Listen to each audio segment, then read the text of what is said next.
एक छोटे से गांव धनपुर में जमींदार धर्मपाल रहते थे। वह बहुत ही नेक और दयालु इंसान थे। कई वर्ष पहले उनकी पत्नी का देहांत हो चुका था। उनकी अपनी कोई औलाद नहीं थी। धर्मपाल के साथ सिर्फ एक नौकर रहता था, रामू। धर्मपाल ने रामू को हमेशा अपना बेटा माना और रामू भी बचपन से धर्मपाल को पिता के समान मानता था। एक दिन सेठ जी बोले, अरे ओ रामू, कितना काम करेगा? चल थोड़ी देर मेरे पास आकर बैठ।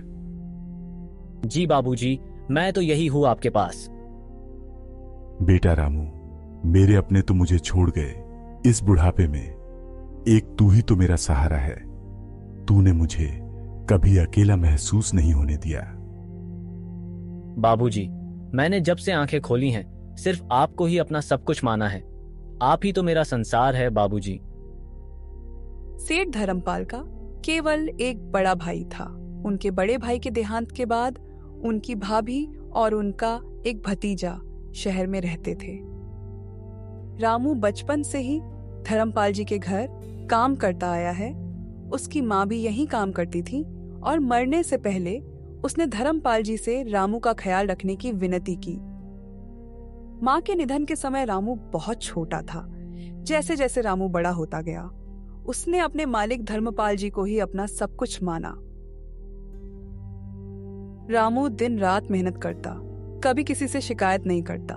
चाहे खेतों का काम हो, जानवरों की देखभाल या सेठ जी की दवाइयों का ध्यान, सब कुछ वो बड़ी लगन से करता। एक दिन सेठ धर्मपाल बोले, रामू बेटा, जरा मेरी दवा लाकर दे, घुटनों में बहुत दर्द है। अभी लाया बाबूजी, और आज सरसों का तेल भी गर्म कर देता हूं, थोड़ा मालिश कर दूं? तू तो मेरा बेटा है रामू, सब कुछ बिन कहे ही समझ जाता है। कैसे नहीं मालूम होगा बाबूजी? अब आप तो अपनी सेहत का ख्याल रखते नहीं हैं, इसलिए मैं ख्याल नहीं रखूंगा तो और कौन रखेगा? बेटा रामू, तू तो जानता है, भैया के देहांत के बाद भाभी और रमेश मुझे यहां अकेला छोड़कर शहर चले गए। मैंने उन लोगों को हर पल याद किया। आखिर उन लोगों के सिवा मेरा अपना है ही कौन? बाबूजी, मैं जानता हूं कि आप उन लोगों को बहुत याद करते हैं और एक ना एक दिन वो आपके पास जरूर आएंगे। हाँ बेटा, उम्मीद तो मैं भी यही करता हूं। सेठ धर्मपाल रामू को अपने मन की हर बात बताता, क्योंकि वह उसे अपना बेटा मानते थे और बचपन से रामू ने हर वो फर्ज निभाया जो एक बेटे का फर्ज था। एक दिन गांव का मुखिया सेठ धर्मपाल के पास आया और बोला, नमस्कार सेठ जी, कैसे हैं आप? सेठ जी बोले, मैं ठीक हूं मुखिया, और यहां कैसे आना हुआ? बहुत दिनों बाद दिखाई दिए। मुखिया ने डरते डरते बोला, वो सेठ जी, अब आपकी जमीनों के दाम तो आसमान छू रहे हैं। अगर आप कहें तो बहुत सारे ग्राहक हैं जो उस जमीन का दुगुना दाम देने को तैयार है। आप कहे तो मैं बात करूं। और कब तक उन जमीनों पर वो फटीचर गरीब किसान खेती करते रहेंगे? अरे ओ मुखिया, मैं जानता था तू फिर उन किसानों की ही बात करने आया है, लेकिन मेरे लिए मेहनती किसानों से बढ़कर कुछ नहीं है। और जब तक मैं हूं, उन जमीनों पर वही खेती करेंगे। सेठ जी, मैं तो आपका भला ही चाहता था। कब तक वो किसान उन जमीनों पर बिना कोई पैसा दिए खेती करते रहेंगे? आपको बहुत नुकसान होगा सेठ जी। नुकसान की चिंता तू तो मत ही कर मुखिया। मुखिया मुंह बना के वहां से चला जाता है। सेठ धर्मपाल बहुत दयालु था। उसने अपनी जमीनों पर गांव के गरीब और मजबूर किसानों को मुफ्त में खेती के लिए दे रखा था और मुखिया को यह बात बिल्कुल पसंद न थी। रामू को सेठ जी की यही बातें बहुत पसंद थीं। अपने सेठ जी के मन में गरीबों के प्रति दया भाव देखकर रामू मन मन दुआएं देता। रामू अधिकतर वक्त एक बेटे की तरह सेठ जी की सेवा करता, उनका ध्यान रखता। दोनों के मन में एक दूसरे के लिए अपनापन और विनम्र भावना देखकर गांव के लोग उन दोनों के रिश्ते की मिसाल देते। सेठ जी अब काफी बीमार रहने लगे थे। एक दिन रामू बोला, बाबूजी, आप अपना ख्याल क्यों नहीं रखते हैं? आप वक्त पर दवाइयां भी नहीं लेते हैं। बेटा, मेरा ख्याल रखने के लिए तू है ना। तेरे सिवा मेरा है ही कौन? और क्या फायदा ऐसी दौलत का जहां भगवान ने मुझसे मेरे अपनों को ही छीन लिया। बाबूजी, गांव का हर व्यक्ति आपसे प्रेम करता है। हर कोई आपको अपना मानता है। हाँ बेटा, जब अपने साथ छोड़ देते हैं तो गैर भी अपने बन जाते हैं। रामू सेठ जी को उदास देखकर मन ही मन उदास हो जाता। क्यों कि रामू ने जब से आंख खोली तब से केवल अपने सेठ जी को ही अपनी आंखों के सामने पाया। सेठ जी रामू के लिए पूरा संसार थे। सेठ जी भी रामू पर पूरा यकीन करते थे। रामू सेठ जी के हर काम को संभालता और जब भी खाली समय मिलता वह सेठ जी से खूब बातें करता। कुछ समय बीतने के बाद एक दिन रामू सेठ जी की दवाइयां लेकर उनके कमरे में गया। उसने देखा सेठ जी बहुत खुशी खुशी किसी से फोन पर बात कर रहे थे। सेठ जी को पहली बार इतना खुश देख रामू को मानो दुनिया की हर खुशी मिल गई थी। सेठ जी के फोन रखने के बाद रामू ने पूछा, बाबूजी, क्या बात है जो आप इतने समय बाद इतना खुश दिख रहे हैं? बेटा रामू, मैं हमेशा अपनों के लिए तरसता रहा कि मेरा भी कोई अपना होता जो मुझसे बातें करता, मेरा काम संभालता। अब मुझे वही खुशी मिलने वाली है रामू। रामू ने मुस्कुराकर पूछा, क्या सच में बाबूजी? बेटा रामू, शहर से मेरा भतीजा रमेश और भाभी मां आ रही है। रमेश ने बोला है कि अब से वो यही रहेगा मेरे पास, मेरा सहारा बनकर। रामू धर्मपाल को ऐसे खुश देख उनसे बोला, बाबूजी, आप बस ऐसे ही खुश रहा करो। मैं आपको हमेशा खुश देखना चाहता हूं। रामू मन ही मन जानता था कि उन दोनों को केवल सेठ की दौलत से प्यार है, लेकिन सेठ जी को इतना खुश देख रामू कुछ न बोला और सेठ जी की खुशी में खुश हो गया।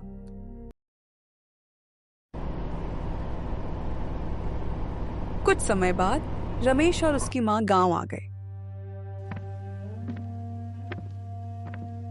सेठ जी खुशी खुशी बोले, बेटा रमेश, बेटा कैसा है तू? ये आंखें तरस गई थी तुझे देखने को। तेरी राह देख देख कर ये आंखें बूढ़ी हो चली है अब। जी चाचा जी, मैं ठीक हूं। मैंने भी आपको हर पल याद किया। और भाभी मां, आप कैसी है? जमाना हो गया था आपको देखे हुए। हाँ धर्मपाल, हम लोग बिल्कुल ठीक है। हमें भी शहर में कुछ अच्छा नहीं लगता था, इसलिए तो तुम्हारे पास आए हैं। भाभी मां, ये तो आपका ही घर है। सेठ जी मुस्कुराते हुए रमेश को बोले, इससे मिलो। ये वही रामू है जो बचपन में तुम लोगों के साथ खेला करता था। रामू मेरा दूसरा बेटा है। तेरे बाद इसने हर पल मुझे संभाला है, और अगर ये ना होता तो शायद मेरे जीवन में कोई खुशी ना होती। ये सुनकर रमेश मन ही मन आग बबूला हो गया और गुस्से में बोला, चाचा जी, आप बहुत सीधे हैं। आपको नहीं पता है कि आज कल लोग लालच के चलते दिखावे का ढोंग रचते हैं। लोगों के मन में कुछ और होता है और ऊपर से कुछ और। रामू मन ही मन उदास होता है, लेकिन वह रमेश की बात पर उफ तक न करता। रामू वहां से चला जाता है। तभी सेठ जी बोले, नहीं बेटा, ऐसे नहीं बोलते।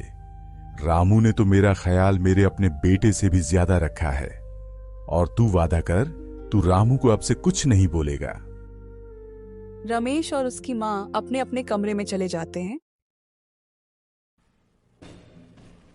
निर्मला रमेश के कमरे में जाती है और बोलती है, देखा बेटा, मैंने कहा था ना, ये तेरे चाचा यहाँ ऐश से अपना जीवन जी रहे होंगे।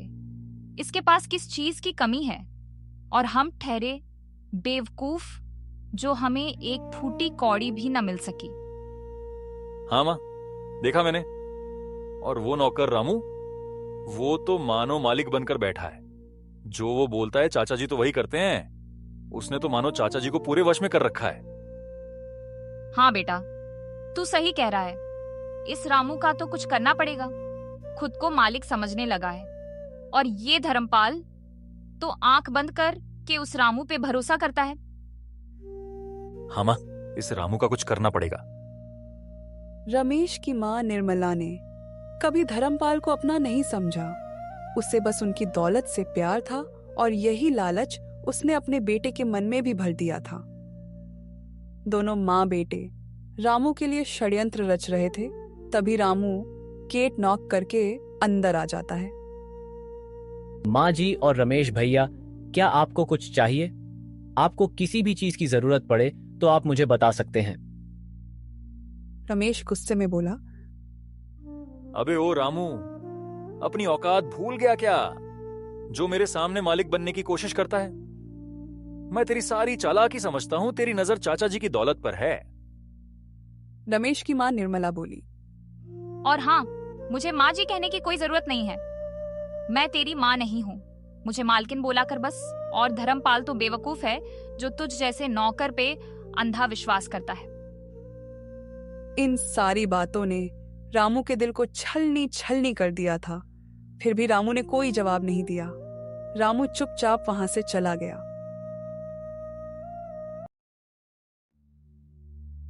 एक दिन सेठ धर्मपाल और रामू बाहर बरामदे में बैठे चाय पी रहे थे। तभी रमेश की मां निर्मला आती है। सेठ जी बोले, अरे भाभी, आइए आइए, बैठिए, आप भी हमारे साथ चाय पीजिए। निर्मला गुस्से में बोली, नहीं धर्मपाल, तुझे तो अपनों से ज्यादा नौकरों से प्यार है। और हम खानदानी लोग हैं। नौकरों की जगह हमेशा पैरों में ही होती है। उन्हें साथ बैठकर चाय नहीं पिलाते हैं। सेठ जी बोले, अरे नहीं भाभी, रामू तो मेरा बेटा है। उसकी जगह पैरों में नहीं, मेरे दिल में है। हाँ बस बस, न जाने क्या जादू कर दिया है इस नौकर ने कि इसके खिलाफ कोई बात ही नहीं सुनाई देती है तुझे। रामू सेठ जी को कुछ न बोलने का इशारा करता है, इसलिए सेठ जी इसके आगे कोई जवाब नहीं देते। निर्मला मोह बनाती हुई वहां से चली जाती है। एक दिन कमरे में रमेश और उसकी मां तभी आवाज में बातें कर रहे थे। उसी शाम सेठ धर्मपाल के कमरे की तिजोरी से पूरे 10 लाख की चोरी हो गई थी और उस तिजोरी की चाबी हमेशा रामू के पास होती थी। निर्मला जोर जोर से बोली, ये क्या हो गया धर्मपाल? मैंने कहा था ना कि इन नौकरों पर अंधा विश्वास मत कर। उनके मन में केवल लालच भरा होता है। लेकिन तूने तो मेरी एक न सुनी। अब भुगतो विश्वास का अंजाम। रमेश आग में घी डालते हुए बोला, हाँ चाचा जी, मैंने आज ही रामू को दबे पांव आपके कमरे में जाते हुए देखा था। रामू कांपती आवाज में बोला, नहीं बाबूजी, मैंने कोई चोरी नहीं की। ये सब झूठ है। सेठ धर्मपाल को इन बातों पर यकीन नहीं था, लेकिन वह इस बात को भी जानते थे कि चाबी केवल रामू के पास ही थी। तभी सेठ जी बोले, रामू बेटा, अगर तुझे पैसे की जरूरत थी तो मुझसे मांग लेता बेटा। ऐसे चोरी करने की क्या जरूरत थी? ये बात सुनकर मानो रामू टूट सा गया था, क्योंकि उसे यकीन था कि सेठ जी कभी उस पर शक नहीं करेंगे। सेठ जी के मुंह से अपने लिए ऐसी बातें सुनकर रामू एकदम शांत हो गया। आगे उसने अपनी सफाई में कुछ नहीं बोला, क्यों कि उस दिन उसे ऐसा लग रहा था कि उसके इतने साल का भरोसा मिट्टी में मिल चुका है। तभी रमेश बोला, देखा चाचा जी, इसकी चुप्पी बता रही है, यही चोर है। रामू बस सेठ जी को देखता रहा, क्योंकि उसे केवल इस बात से फर्क पड़ता था कि उसके सेठ जी उसके बारे में क्या सोचते हैं। सेठ जी का दिल कह रहा था कि इतने वर्ष में रामू ने कभी ऐसा नहीं किया है, लेकिन निर्मला और रमेश की बातों ने सेठ जी को मजबूर कर दिया था। तभी कुछ देर में पुलिस वहां आ जाती है और वह लोग चोरी के इल्जाम में रामू को अपने साथ ले जाते हैं। उस दिन सेठ जी बहुत दुखी थे, क्योंकि वह रामू को बहुत प्रेम करते थे, लेकिन वो अपनी भाभी और भतीजे के षड्यंत्र से अनजान थे। वहीं दूसरी ओर रमेश और निर्मला बहुत खुश थे, क्योंकि उनका रामू पर झूठा इल्जाम लगाकर उसे घर से निकालने का मकसद पूरा हो चुका था। पूरे 2 महीने बीत चुके थे। रामू अब भी जेल में दुखी था, मानो उसे कोई सदमा लग गया हो। वे हर पल अपने बाबूजी को याद करता और उनसे जल्द से जल्द मिलने की दुआएं करता। एक दिन रमेश और निर्मला आपस में बात कर रहे थे। निर्मला रमेश से बोली, बेटा रमेश, अब और कितना नाटक करना पड़ेगा अच्छा बनने का? अब बहुत हो चुका। ये तेरे चाचा जी के मन से अब तक ये रामू का भूत गया नहीं है। हर समय उस रामू को ही याद करते हैं। हाँ माँ, हमने इतनी मुश्किल से रामू पर झूठा इल्जाम लगाकर उसे घर से निकाला था, तब भी चाचा जी के मन से निकलता ही नहीं है। दरवाजे के बाहर से सेठ धर्मपाल सारी बातें सुन रहे थे और उनकी आंखों से आंसू मानो रुक ही नहीं रहे थे। सेठ धर्मपाल चुपचाप अपने कमरे में चले जाते हैं। सेठ जी खुद से बातें करते हुए बोले, रामू बेटा, मुझे माफ कर दे। मैंने तेरे साथ अन्याय किया है।